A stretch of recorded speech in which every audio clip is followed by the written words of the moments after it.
Hello and welcome back to the Dash 2 podcast. I am your host, Logan, and today we have a very special episode. We are officially hitting double digits. This is episode 10. A lot of stuff to get to in the NHL today. Unfortunate situation with the 2018 World Junior Championship team for Team Canada. So we'll get into that. Then we got a full slate of team breakdowns. We got Patrick Waugh coming in for the New York Islanders, the struggling Vegas Golden Knights, Sweeney Beef with Swayman in Boston, the up and down Avalanche. Shane Pinto is back for the Sens and is Chychrun on the move. We got Corey Perry signing with the streaking Edmonton Oilers, the Columbus Blue Jackets and Elvis Merzlikins, and Tampa Bay Lightning and Steven Stamkos, as well as Toronto being an absolute shit show. So we will be getting into that shortly. And as always, make sure to follow us on everything, subscribe to this feed, and we're going to hop into it right after this break. I'm recording this part at the end of the episode. I forgot to mention that I was deathly ill last week and I'm still sick this week. So you're going to hear some sniffles and a lot of coughing as we progress through the episode because the more I talk, the more I cough. So apologies in advance.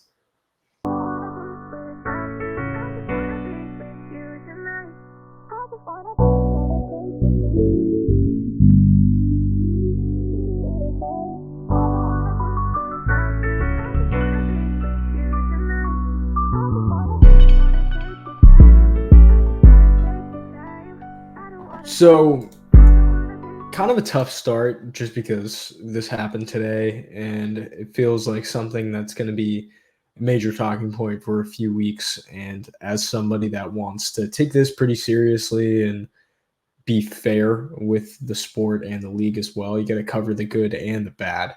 And this is probably the biggest example of bad that we're going to get for a while. So 2018 Team Canada won the World Junior Championship. That gold medal team had a celebration in June of that year, commemorating their win.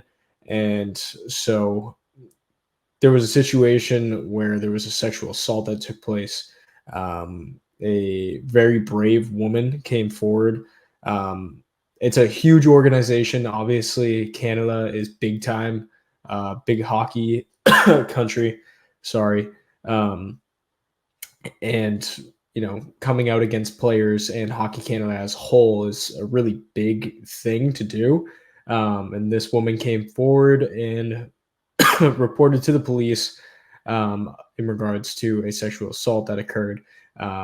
She stated one person took advantage of her, and then 4 other members of the team came in and joined in on the assault. So she brought it to the police. The police looked into it. No charges were brought at that time. This was in 2018. She sued Hockey Canada, and Hockey Canada settled outside of court for $7.8 million. It's important to note that Hockey Canada is a government-funded organization. So that $7.8 million is money that's allocated in a fund to do whatever with. So like liability stuff, like injuries, things like that, or, like just pay for employees, all that stuff. They took $7.8 million of that money and sent it over to this victim of this heinous crime to kind of sweep it under the rug. So this becomes a known fact in 2022. Obviously, everybody in the hockey community denounces it, and it's a big deal. Unfortunately, the police, have to reopen the investigation, kind of figure out what's going on, get to the bottom of it, who was involved. Hockey Canada kind of, once this went public, they admitted they didn't do enough to handle the situation.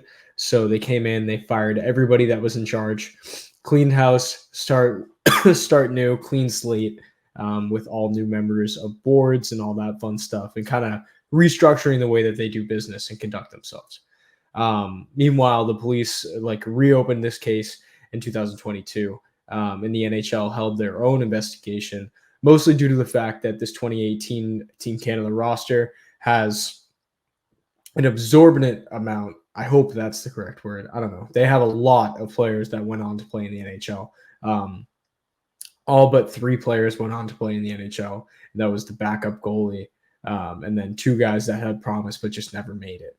So that leads us to today. Rick Westhead sent out a tweet this morning around 9:30, which states that the police in London, Ontario have fully investigated the situation and are requesting that the 5 players in question from that team come forward and report themselves to the London, Ontario Police Department. Now, this 2018 team, like I said, has a lot of players that are in the NHL. Earlier this week, Dylan Dubé, the captain of that Team Canada team, who plays for the Calgary Flames, came forward and announced that he is going to be entered into the player assistance organization for mental health struggles. Important to note, he was on this team, and using mental health to get out of a situation is definitely frowned upon. So that's on the Flames organization as well as Dylan Dubé. But again, this is not confirmed or anything. These guys that I'm mentioning aren't known for a fact to have been involved. It's just a very strong chance because they were 5 people that were granted a leave of absence either before or after this announcement was made today.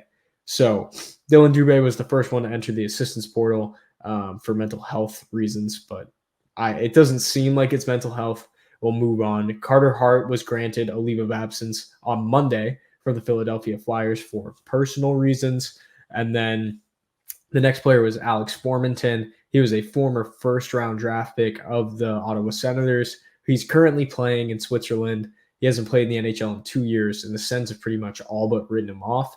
So a little suspicious. It kind of says a lot about what the Sens knew about the situation. Kind of a red flag that they just kind of sent him away and haven't given him a chance in the NHL, especially for a first-round pick. They usually get a bunch of chances. And then that leads us to the last 2 players, Michael McLeod and Cal Foote, that were granted leave by the Devils today with no reason stated. And so that leaves us with what's going on. So 5 players, all from that team, granted a leave of absence from all of their teams in the last couple of days. We can presume that these guys are the ones responsible for the allegations. And I would say it's probably a good chance. 1 person is weird, 2 people is a coincidence, 3 is a pattern, and then 5 is just things are adding up too much to not be true. So that leads to the NHL. They have a big situation on their hands. It's going to be something that's going to be like a landmark.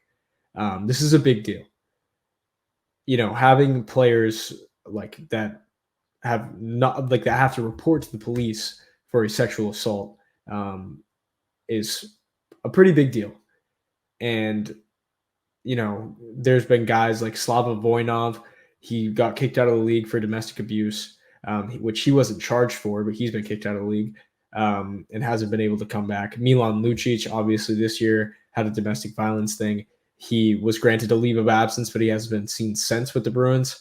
And then as well as like Jake Virtanen, he had an allegation. They took that very seriously. Evander Kane's had an allegation. They took that very seriously. He was proven innocent, but Jake Virtanen was guilty. So now he plays over in the KHL where it's a lawless land and they let you do whatever you want. But I think that this is a zero tolerance situation. All 5 of these players, if they are the ones that actually committed this crime, it's all alleged at this point. No charges have been pressed. They deserve lifetime bans, and obviously salary forfeiture, and honestly, probably jail time because it's not something light. And obviously, I'm sure that they will be pushed the full extent of the law for what they have done to this victim who came forward. But I think this is a good time to kind of just take a look at hockey culture as a whole, just like everybody who's involved. I know as a fan, like I never played the sport, so I'm just kind of like one of those outsiders that just is a big fan of the sport. I will say though, the number one thing I hate most about hockey is, all the losers, I would say. I hate the hockey talk. I hate the accent that everybody develops randomly. Um, I hate dudes that act like benders. I hate that guy Green Machine on Instagram. He's the worst person alive. Um, fucking Chetty, the Zin guy. That guy is terrible. He does make me laugh from time to time, but that shit is so cringy and gets so old. It's just one of those things where it's like the sport is very much ingrained into douchebaggery, mostly because it's like a rich white person sport generally. So there's a lot of stuff that goes on where you're like, ugh. Like just watching the Green Machine videos make me internally die. Nothing is funny about that guy. The dudes that like fake bend their ankles have never been funny and they never will. So that stuff definitely needs to go. The Pride tape ban, I would say too, is like a great example of like the NHL just being completely unaware. There's like 5 players that don't wear the Pride jerseys. Everybody else does it willingly. And it's, great. Hockey is for everyone. That's the tagline. That's what you want. You want people to feel included. You want people to feel part of the sport, especially for a sport that's like very much stuck in the masculine macho way. But banning the Pride nights and the hockey fights, cancer nights does not solve this issue that they have. And it's not going to. They need to kind of step up and like use this as a way to change their image from being, that white sport that all the rich people play where they beat the fuck out of each other. That's got to go. It's 2024, which hurts me to say. It's time to get with the times and side with people. The NHL is often the league that's always out of touch when it comes to anything. Like they fucking came out with NFTs this year. Nobody's fucking with non-fungible tokens in 2024. They missed the wave by 2 years. That's coming. That's like going to school with Osiris's like it's 2012 and 2016. Like Jordans are in. It's out. It's over. So just the NHL's got to do something and actually be a league that other leagues look at and like, wow, that's a very respectable move. I didn't expect them to do that. We should be the league that other leagues aspire to be, not the ones that everybody points and laughs at and goes, ooh. Like today, the Utah Jazz owner sent out like an open letter. Allegedly, they've been planning this for 2 weeks. It just happens 5 minutes after the sexual assault tweet is tweeted with Team Canada.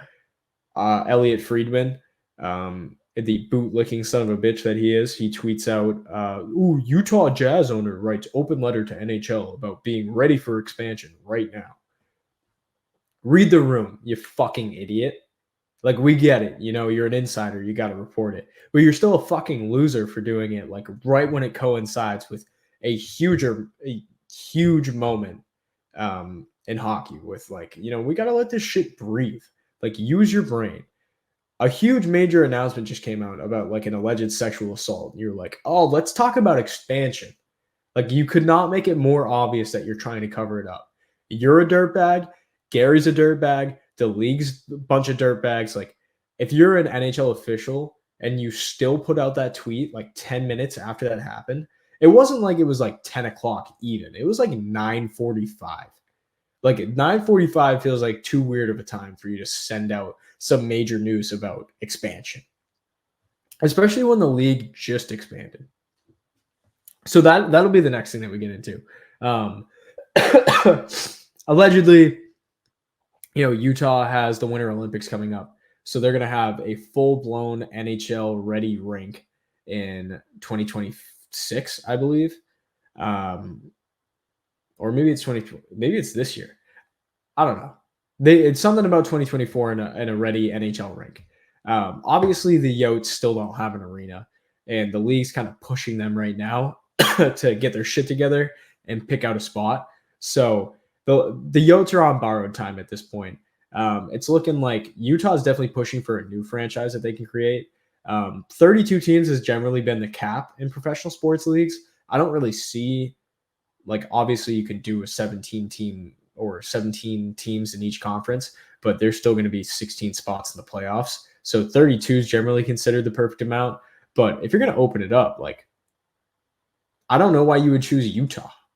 No, Quebec City is like been begging for a franchise for fucking decades, ever since they lost to Nordiques.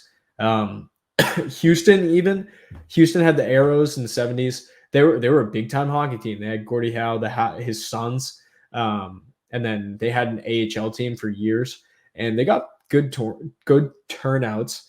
And Atlanta's another option too. Like, those are big markets. Utah is the whitest of the white situations that you could put an NHL team in. It doesn't grow the game at all. A bunch of Mormons playing out there. Obviously, the Jazz are huge. Side note: the Utah Jazz should have rebranded when they moved to Utah. I don't, when you think of Utah, you don't really think of jazz music.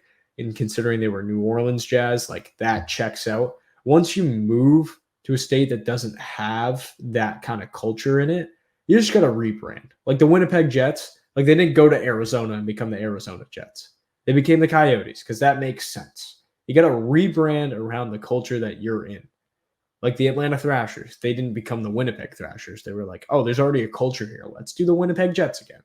Like, that's like, even Calgary, when you think about it, like the Atlanta Flames, they were the Flames because of the fires and the Civil War, blah, blah, blah, blah. But then they go to Calgary and they keep the Flames. They should have been like the Calgary Cowboys or some shit like that, because that's the kind of culture that they're in. So, like, you shouldn't have to keep the old name. Like, if the Coyotes relocate to Utah, could they be the Coyotes? Yes, because that makes sense geographically. I don't know shit about Utah, but I'm sure they have fucking coyotes. We have coyotes. We're in New Hampshire. I'm sure it's a thing. Or you could be like the Utah fucking, I can't even think of it. The Utah uteruses. That sounds sick. You need the use. The alliteration's a big plus. Maybe, what's in Utah? Let's type this in. Utah. What is Utah known for? The Utah Mormons. That's pretty good. Ooh, Cougars. That's a pretty good one. What else do they got? Fucking rocks. I typed in what is Utah Mormons. That is not what I wanted. What is Utah known for? Perfect. Lakes, valleys, parks. Shit. All right, that's all I got. I don't know. Utah, I don't think you deserve an NHL team, in all honesty, but I'm sure you'll get it because Gary likes his money. Patrick Waugh is back in the NHL. Great news for everybody, essentially.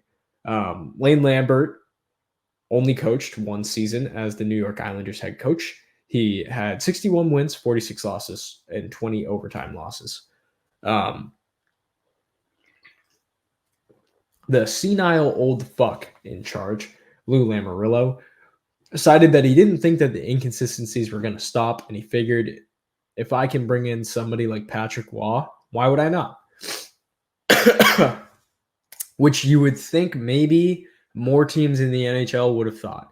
Toronto, Ottawa probably would have benefited from a big-time coach who's a bit of a prick. Patrick Waugh did not leave the NHL in the greatest way. But we'll get back to that. Lane Lambert kind of unfairly treated. Lou hasn't done shit to make this team better. He only signs senile people just like him.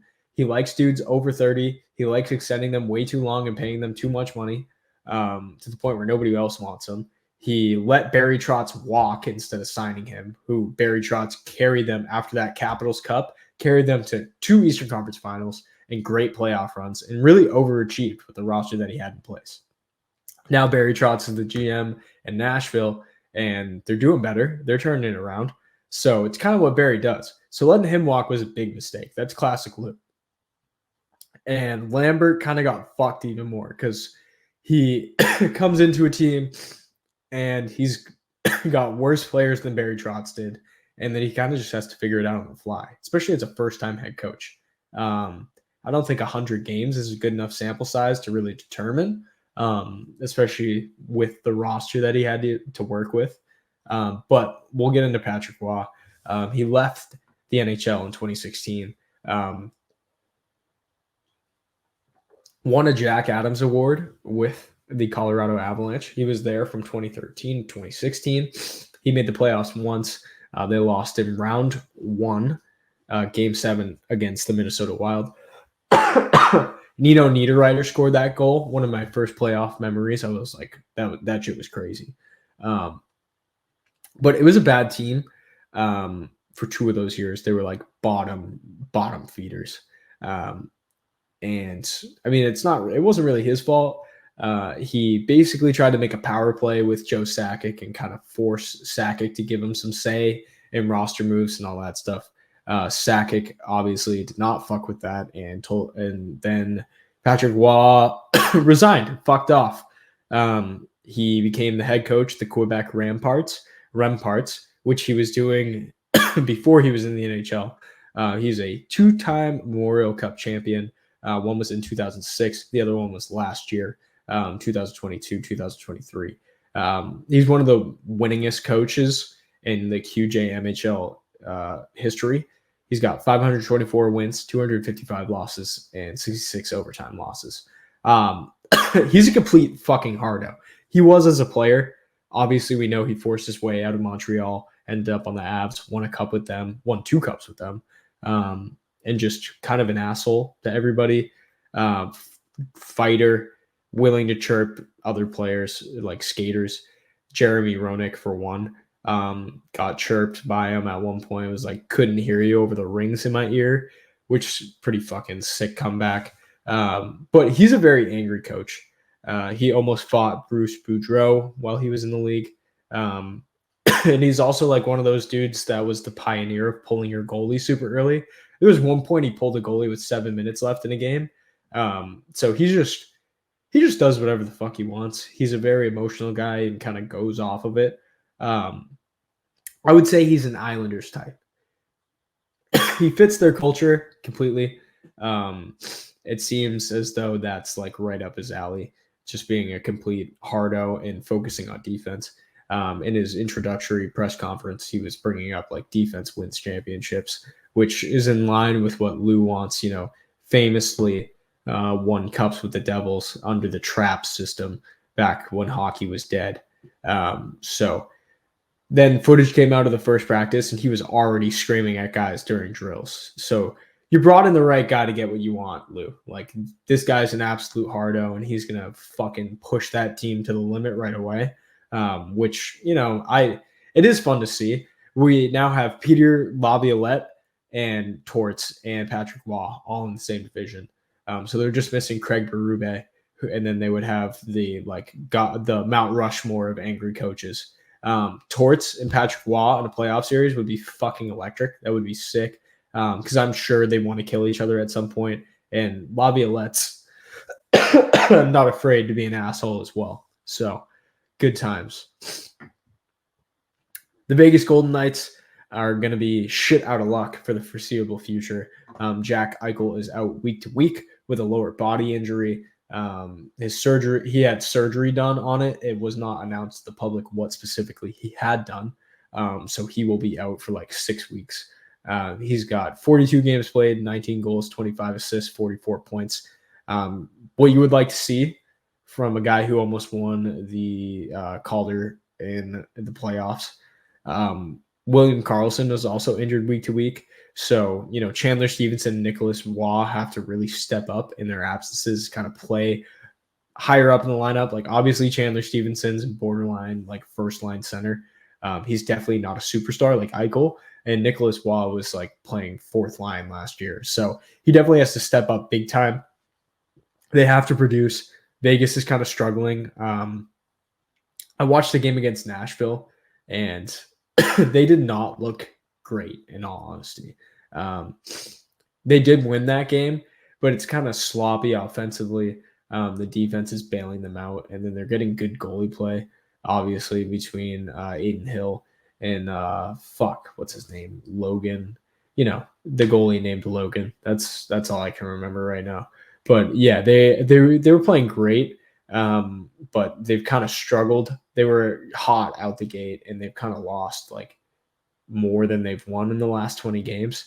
At the time that I was writing this, It was 4-6 in their last 10.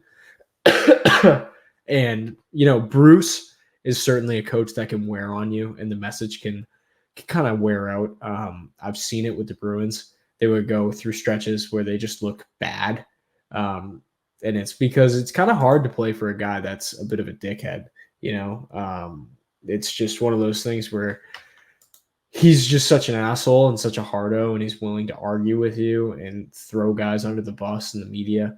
So it could definitely be hard to play for him.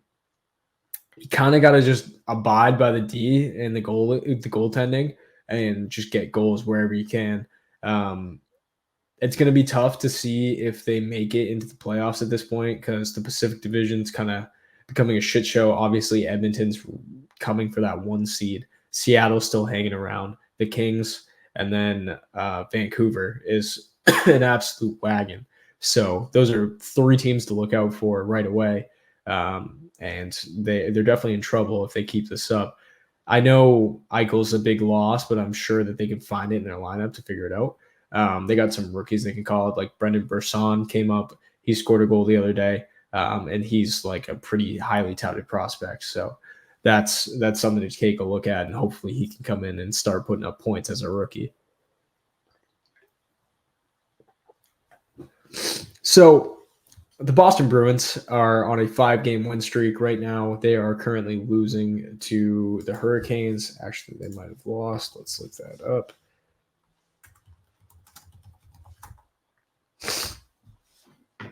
It's currently tied with 7 minutes left in the third. So I picked a bad time to record this because I thought it was going to be a shitty game. But anyways, the Boston Bruins are on a 5-game heater. Largely thanks to Jeremy Swayman coming in the absence of Linus Ullmark. Swayman's been lights out this year so far. He got voted into the All-Star game.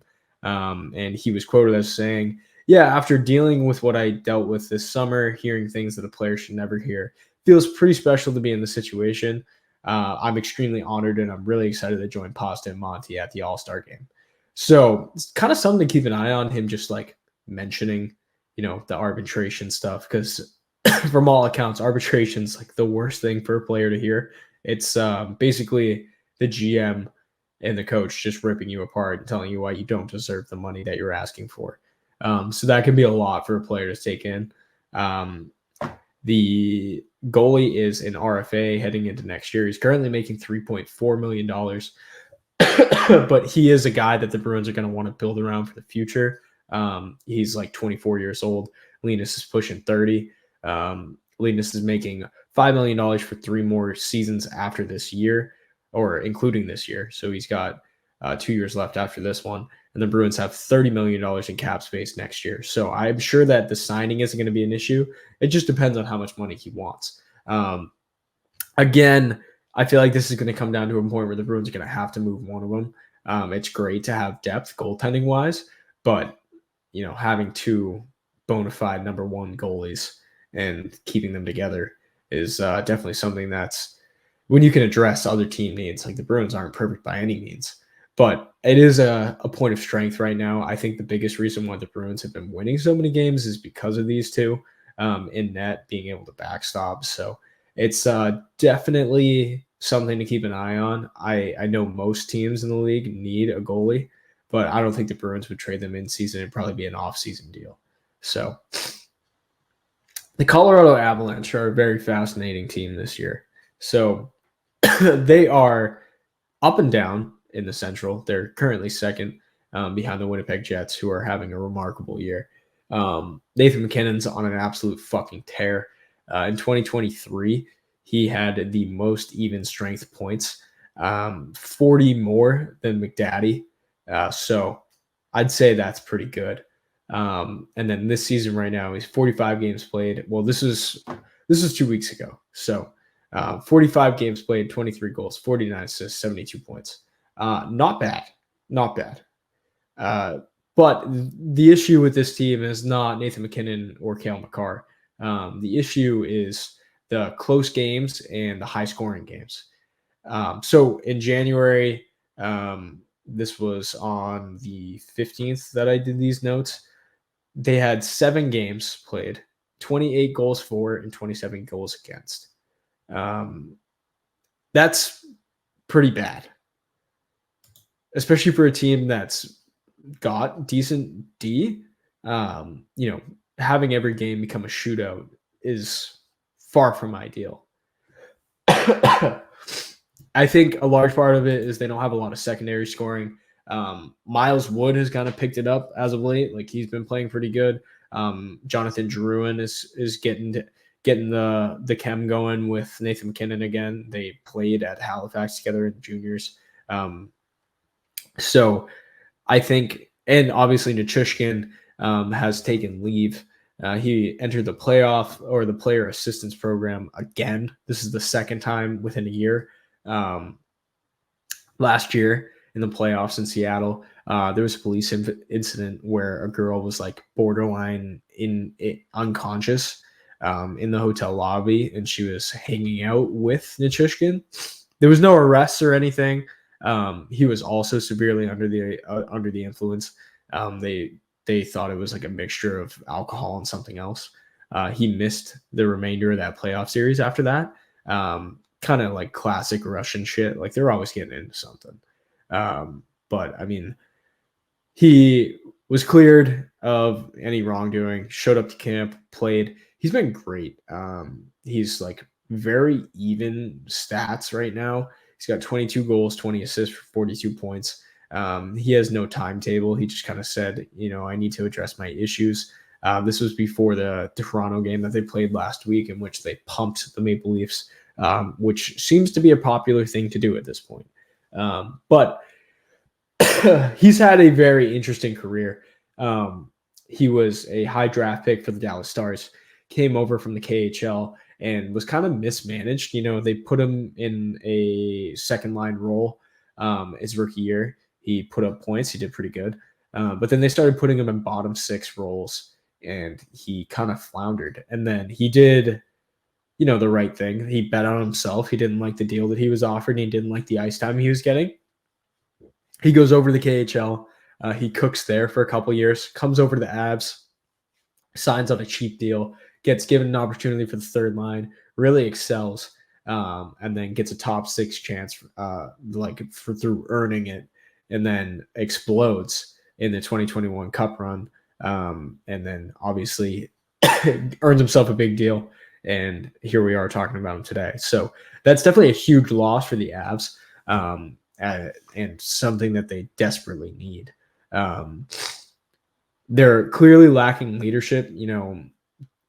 Devin Taves had to step up and call guys out earlier in the year. And they don't Nathan McKinnon's not the easiest superstar to get along with. So it's something to keep in mind. They've kind of been rudderless, nobody's being able to hold themselves accountable. But the good news for them is Gabriel Landeskog is back skating again. He's been out for almost 2 years now. And there's rumors that he might be back for playoffs, which will be a huge get for them. Because like I said, they're lacking that secondary goal scoring. So, but I think the real issue is Alex Georgiev. He's an all-star, but is not an all-star. He's got the most wins in the NHL. As of the 14th, he had 24 wins. But his stats kind of suck. He's got a .897% save percentage, and 2.92 goals against average. He doesn't make the big saves when you need him. There's a lot of goals where you're you probably could have had that, which does not help the Avalanche in their struggles. So I think at the trade deadline, they got to look to get a 2C. They have the assets Bowen Byram can be moved because Bowen Byram wants a bigger opportunity on a team. Maybe you flip him in a couple picks. You can get Elias Lindholm, and then look to get somebody in net as a backup, because Georgiev's on track to play 67 games this year, which you don't need in 2024. That's not how goaltenders are used anymore. It's usually a 40-40 split or close to it, 50-30, something like that. But, doing the whole season with one goalie is definitely not the way that we do things anymore. So the Avalanche hopefully can figure it out. I don't think that they'll catch the Jets. The Jets are on an absolute heater. Those guys love each other, and it seems like there's kind of some issues in the Avalanche locker room. So hopefully they can figure that out before playoffs start.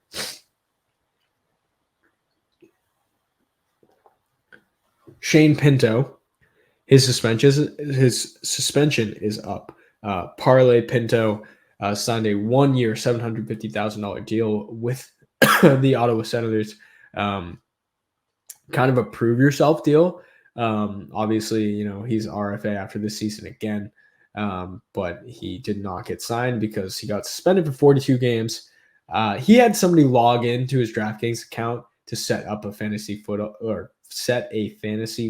lineup.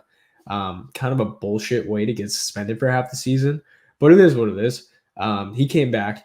He had 2 points in his first game and looked pretty good. So definitely something that the Sens needed. They've kind of been a mess this year. And it's kind of crazy, though, when you look at the talent that they have. Obviously, you got Brady Tkachuk, Tim Stützle, legends of the game like fucking Claude Giroux, Vladimir Tarasenko.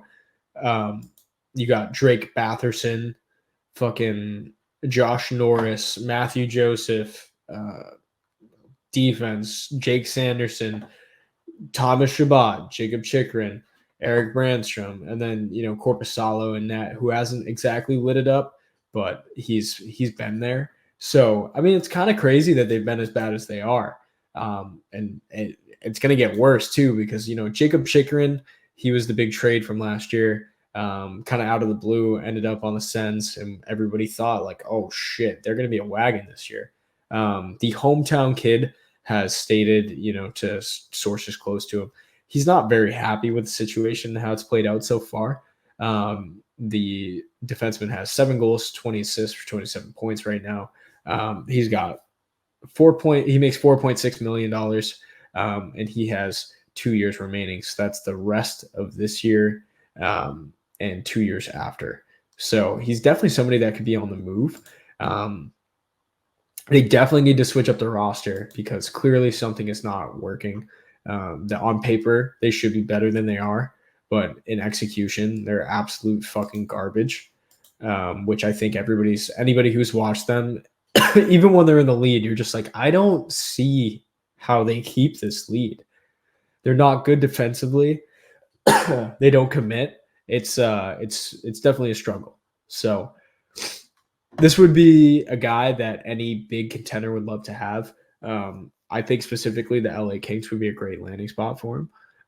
They have a lot of assets, a lot of young guys that they can move. Like Alex Turcotte is a guy that still hasn't gotten an NHL chance because they're so stacked down the middle.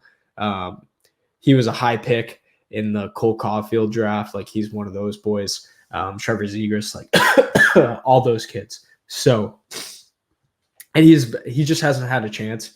He's also had concussion issues and stuff like that. So change of scenery might be nice for him. They have a bunch of picks still. And they also have, Brandt Clark, who's a young defenseman that they could be willing to move out as well. Jordan Spence as well is another option. And like I said, Chychrun only makes 4.6, so they can easily fit him under the cap. And they they need that like number 2 defenseman behind Doughty to really solidify that lineup. But with the Kings, like they've been struggling late, so they kind of need a switch. Pierre-Luc Dubois is kind of becoming the whipping boy everywhere he goes because he's one of those guys that just looks uninterested. He's got a little Jake DeBrusk in him. If he's not playing great, he doesn't want to play. When he was in Columbus, he demanded the trade, obviously. And Torts had to end up scratching him at the end because he just stopped playing defense. And the Kings coach, I'm forgetting his name right now. Todd McClelland. Yeah, Todd McClelland has basically just said it's not enough out of him. Whether he's playing 20 minutes or 4 minutes, he's just uninterested and dejected. Doesn't want to be a part of this team. Seems like he doesn't like his role. It's not like he's not playing with good players. The Kings are kind of stacked offensively all around. He's playing with Alex Laferriere, and Jarrett Anderson Dolan. Like those guys don't suck. I'm not really sure why he's so dejected. Like, he's not outplaying Philip Deneau, because Philip Deneau is like an elite level 2A center. Obviously Ante Kopitar, he's not gonna displace either. So it's one of those things where you kind of got to sack up and accept who you are, especially for a guy who's making like $8 million.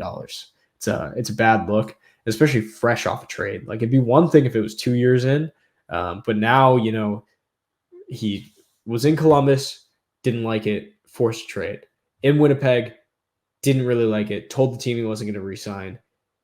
He gets traded to the Kings, signs a big deal, and then now we're only 6, 7, 8 months into that contract, and it's already looking like a bust.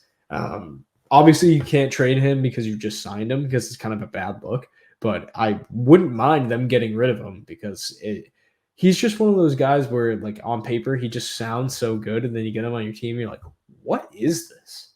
Like, can you give a fuck, please? Like, Jake DeBrusk, like, when he's great, like, which he has been in the last 14 games, he's been fucking amazing. But when he's bad, like, it makes me want to bang my head against a wall. Like, he just skates out there with no idea what he's doing. So, and it's the same thing with PLD. So, I would also have to guess that the Edmonton Oilers would be interested in this as well. Cody Ceci makes like $3.2 million. So maybe if the Sens are willing to retain, they can get Ceci and whatever picks the Oilers have remaining, because they definitely need to win now. So that's going to lead us into the Oilers. They were the team that got to sign Corey Perry. He was negotiating with teams for a couple days. It came down to like Edmonton, Florida, Tampa, and Dallas. He played a great third line role in Chicago, which is at this point like a little bit higher than you want him in the lineup. But for the Edmonton Oilers, they need more depth, and he'll probably settle into a third line role. Derek Ryan is the third line like player for them that I think that he would replace. Matthias Janmark has played pretty good. Ryan McLeod has been great as of late. Derek Ryan will probably slot down to the fourth line, or maybe he'll replace Connor Brown, who's been struggling all year. It's hard to say, but I think that this is a great landing spot for him. The Oilers are a noted rehab facility. It started with Evander Kane. So McDaddy's basically a licensed therapist at this point. Evander came over, kind of rehabilitated his career, and then signed like a nice like $4 million deal after that Shark situation. So hopefully Perry can put his bad situation that he caused in Chicago behind him and really become a model citizen again. But the reason why I picked the Oilers, they're currently on a 14-game win streak. That's the best in team history. 10 was the previous record, which doesn't seem accurate when you had guys like Gretzky, Curry, Messier, Coffey, all those guys, Grant Fuhr in that. Like, the fact that team didn't win 10 games in a row is fucking crazy to me. So they've had like Jeff Skinner playing in net 10 games in a row, which is fucking crazy. But it seems like he's kind of turned around his goaltending woes. The whole team has, since Chris Knobloch took over. And it's been convincing wins too. Like the comeback win against the Leafs, that was amazing. And it hasn't been close with any of the teams that they beat. Like, they're beating the shit out of them. Even like playoff teams, lottery teams, doesn't matter. They're kicking their ass. And they just look very dominant right now. It helps like Zach Hyman's leading the league with 28, or leading their team with 28 goals. And McDavid and Draisaitl are having down years. McDavid's only got 59 points. Draisaitl's only got 50. So they're above point per game, but they're not exactly lighting it up like they usually are. I think they're kind of taking more of an emphasis on like upping other areas of their game as well. Obviously, if they need to take over, they can and they will. But being a more well-rounded player is clearly like a focal point this year. Warren Fogle has come alive, as well as Ryan McLeod, which I previously mentioned. And then Sam Gagner was like the mid-season addition. And ever since he came in, he's been scoring goals and just been a great ad for them. So the Oilers, I think, will probably end up being the number one seed for the Pacific Division, which is crazy because they were so bad at the beginning of the year. Like, nobody knew what was going to happen with them. So I think that was a very crazy thing. This is why this league is fucking crazy. Like, last place team goes to first and then wins the cup. Like, it happened in 2019, and it looks like it's going to happen again this year. So Columbus, they have a situation going on with Elvis Merzlikins. So news came out the team and him will be working to find a new scenario. So whatever that means, not really sure. But Elvis claims that he is not a backup. He has earned the right to start in this league. He makes $5.4 million. He signed that deal in 2021. He makes that much money for 3 more years. His current record, as of January 14th, 8-4. His goals against average is a 3.25, and his save percentage is a 0.907. It's a bad team, but I wouldn't say he's exactly lit it up either. He had one of the cringiest lines I've seen in the last couple of years. I'm mad and am pulling the monster out of me after the Canucks shootout win. In that game, he let in 3 goals on 30 shots. So, not a bad game, not a great game. And I don't think that any team wants him. There's a report that nobody's interested currently for that cap hit and that term. So, I mean, Columbus is going to have to eat that. I don't think that Jarmo Kekalainen's going to want to retain any of that salary. He's kind of one of those GMs that doesn't like taking on money just for the sake of taking money. Like, he would rather hold on to the asset and just bury them than anything. And he hasn't done himself any favors with the way he's played in the last couple of years. He had a great season when he signed that deal and then immediately had a stats drop off from there. So I don't think you've earned the right to demand a trade. I think demanding a trade should be reserved for like superstars. If you're a lower tier guy, you don't deserve it. Like Jake DeBrusk, I keep bringing him up because I hate him so much. Demanded a trade when Sweeney was in Boston, but he wasn't playing good, so nobody wanted him. So the Bruins end up re-signing him. But I mean, you got to be like a certain kind of player to demand it. Like in the NBA, like the worst player I've ever seen demand a trade, Jay Crowder. But I mean, other than that, it's usually superstars, as it should be. Like, if you're a generational talent, you should be able to force your way out of any team to get to where you want to go. If McDavid wanted out of Edmonton, I'm sure they would allow that to happen because he's just that good of a player. That's usually how it works. I think a change of scenery is going to be a big help for Elvis whenever he does get out of there. Matisse Kivlenieks, he was his best friend. He was another Latvian goaltender. He was a goalie for the Columbus Blue Jackets. He was very young, and there was a July 4th party, and a freak accident happened, and he died. And he died protecting Elvis and his family, and died right in front of Elvis. So I'd like kind of ever since that offseason, he's struggled with his play, for obvious reasons. Like, seeing your best friend die is definitely not something that would help you become a better and more stable goaltender. So I think getting away from Columbus and starting fresh would be something that would probably help him immensely, because that is a lot to deal with for sure. The Tampa Bay Lightning will be keeping Steven Stamkos. GM Julian Brisebois came out and said that you can put the trade rumors to rest. Stammer will be staying put. I think that this is going to be a huge mistake for them if he does end up walking. Currently, they have $12.5 million in cap space available next year, but they do have to fill 6 roster spots. So if Stammer wants the bag, it's going to be tough sledding for him because there's not a lot of money to go around. But if he does sign like a $6 million deal, they could definitely do it. But the Lightning haven't been shy of getting rid of a captain before. Obviously, they did it with Marty St. Louis. So could be time to like usher in a new generation. Give the C to like Hedman, maybe Kuch. Probably not Kuch because he's a Russian. But I don't know. It's one of those things where if you let him walk for free, you look like a fucking idiot. But if you give him a big deal and it doesn't work out, you also look like a fucking idiot. Which, the Sergachev deal hasn't looked great. He makes a shit ton of money. Cernak, that deal doesn't look great as well. So gotta manage the cap better. Like the Tanner Jeannot thing, giving up a bunch of picks for that wasn't the smartest either.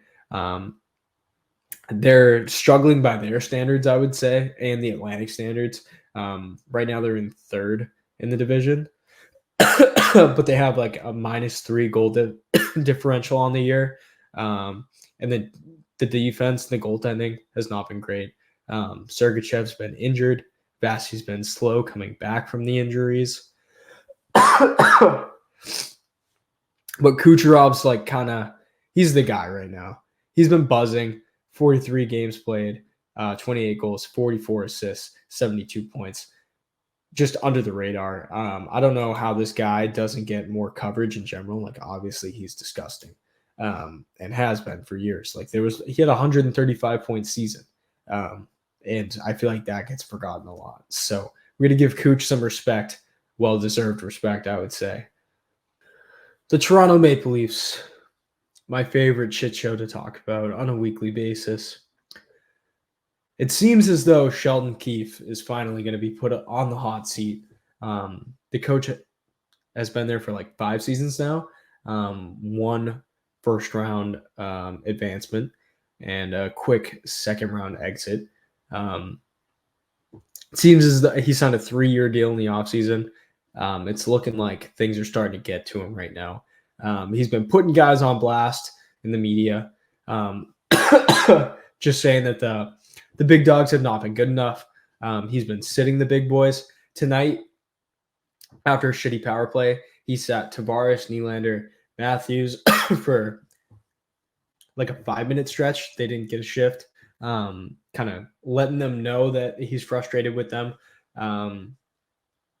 It seems as though it's too late for him to, become a hardo. Like you let the guys go for as long as you did, acting the way that they act right now.